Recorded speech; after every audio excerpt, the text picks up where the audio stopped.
भैया सब जनों को राम राम। और हम हैं प्रशांत श्रीवास्तव। आप देख रहे हैं खबर बुंदेली। खबर बुंदेली में आज हम आपको बताते हैं कि मध्य प्रदेश विधानसभा के जो चुनाव हो गए थे उनको रिजल्ट 3 दिसंबर को आवे बार होगा, लेकिन आज से एग्जिट पोल शुरू हो गए हैं। और एग्जिट पोल शुरू होगा तो खबर बुंदेली की टीम जो सर्वे करो, जो जहां जहां घूमी है पूरे मध्य प्रदेश में, उतने से आंकड़े निकाल के लाए हैं कौन सी पार्टी हो कितनी वोटें या टिकटें मिल हैं या फिर कितनी सीटें उन्होंने मिल पाए होते से।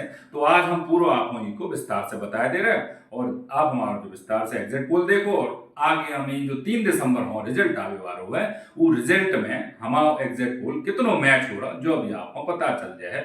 तो आगे हम शुरुआत करते हैं आपको एग्जिट पोल के बारे में। सीटें 7 में से 4 सीटें जो है वो भाजपा के खाते में जा रही हैं और 3 सीटें जो है वो कांग्रेस के खाते में जा रही हैं। आगे हम बढ़ रहे हैं तो हम पहुंच गए हैं रायसेन में और रायसेन में है 5 सीटें, 5 में से 3 भाजपा के खाते में जा रही हैं और 2 कांग्रेस के खाते में जा रही हैं। विदिशा पहुंचे तो विदिशा में है जो 2 भाजपा के खाते में जा रही हैं और 3 कांग्रेस के खाते में जा रही हैं। टोटल 5 सीटें हैं होते पे।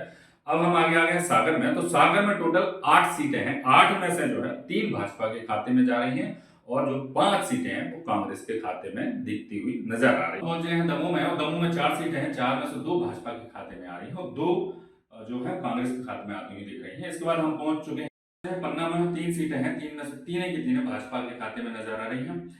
और अब उमरिया पहुंच चुके हैं। उमरिया में 2 सीटें हैं, 2 की 2 जो है वो कांग्रेस के खाते में दिख रही हैं। रीवा में 8 सीटें हैं। 8 में से 5 जो है वो भाजपा के खाते में जा रही है और 3 सीटें जो है कांग्रेस के। कटनी में जो है 1 भाजपा के खाते में है और 3 जो है कांग्रेस के खाते में है। टोटल 4 सीटें। छतरपुर की हम बात करें तो छतरपुर में टोटल 6 सीटें हैं जिनमें से 3 भाजपा की, 2 कांग्रेस की और 1 अन्य। अब जौनपुर की बात करें तो जौनपुर में 8 सीटें हैं, 4 भाजपा, 3 कांग्रेस और 1 अन्य के। बालाघाट में टोटल 6 सीटें हैं, 6 में से 2 भाजपा, 3 कांग्रेस और 1 अन्य के खाते। वहीं हम छिंदवाड़ा की बात करें तो छिंदवाड़ा में टोटल 7 सीटें हैं, 7 में से 3 भाजपा, 4 कांग्रेस और अन्य का कुल। अब हम पहुंच चुके हैं नरसिंहपुर में। नरसिंहपुर में टोटल 4 सीटें हैं, 4 में से 2 भाजपा, 2 कांग्रेस। मंडला पहुंच चुके हैं। मंडला 3 सीटें हैं, 3 में से 2 भाजपा और 1 कांग्रेस के खाते।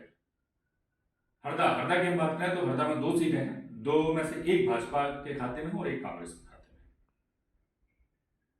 अब हम पहुंच चुके हैं इंदौर में। इंदौर में टोटल 9 सीटें हैं, 9 में से 4 भाजपा के खाते में हैं और 5 जो है वो कांग्रेस के खाते में आती हुई दिख रही हैं, अन्य का कोई खाता है। अब हम बात करते हैं नर्मदापुरम के होशंगाबाद संभाग की। वहां पे 4 सीटें हैं, 4 में से 2 भाजपा, 2 कांग्रेस। अब हम बात करते हैं राजगढ़ की। राजगढ़ में टोटल 5 सीटें हैं जिसमें से 2 भाजपा और 3 कांग्रेस के खाते में आती हुई